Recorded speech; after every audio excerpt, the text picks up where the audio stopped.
আসসালামু আলাইকুম এভরিওয়ান, আপনাদের মাঝে একটা ভিডিও নিলাম চাপায়ের বিখ্যাত মাসকালাইয়ের রুটি। এই রুটি অনেক খেতে মজা, কারণ আমার মা বোনেরা যখন বানাইতো এই রুটি আমি চুলার পাশে বসে থাকতাম আর এই রুটি খেতাম গরম গরম, সেই ভালো লাগে। চাটনি, লবণ, এমনকি বেগুনের ভর্তা দিয়ে। যারা আমাদের চাঁপাইনবাবগঞ্জ বাড়ি তারা অবশ্যই তো জানেন কেমন ভালো লাগে। তা আমি দেশের বাইরে থেকে ইচ্ছা করলাম যে আজকে ছুটির দিন, আজকে নিজে আমি মাসকালের রুটি বানিয়ে খাবো। তা পুরোটাই রেসিপিটা হবে আমার এলাকার রেসিপি। কারণ দেখেন আমি বড়ি, আলু দিয়ে সুন্দর করে বানাচ্ছি, টোনা ফিশের মাছ দিয়ে মাসকালের রুটি, সেই স্বাদ লাগবে, আপনারা দেখবেন।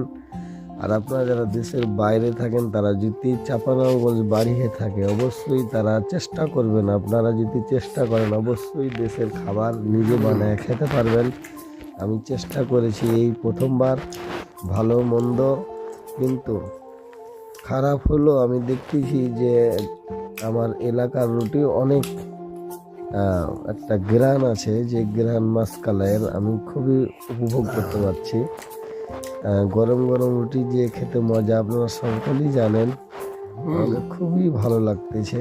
দেখেন রুটি মোটামুটি ফুলেছে, কোনোটা ফুলে নাই। কিন্তু এই রুটি যারা আপনারা খেতে চান দেশের বাইরে থেকে অবশ্যই আপনারা চেষ্টা করবেন, অবশ্যই খেতে পারবেন। আর ভিডিওটা যদি ভালো লেগে থাকে একটা লাইক কমেন্ট করবেন।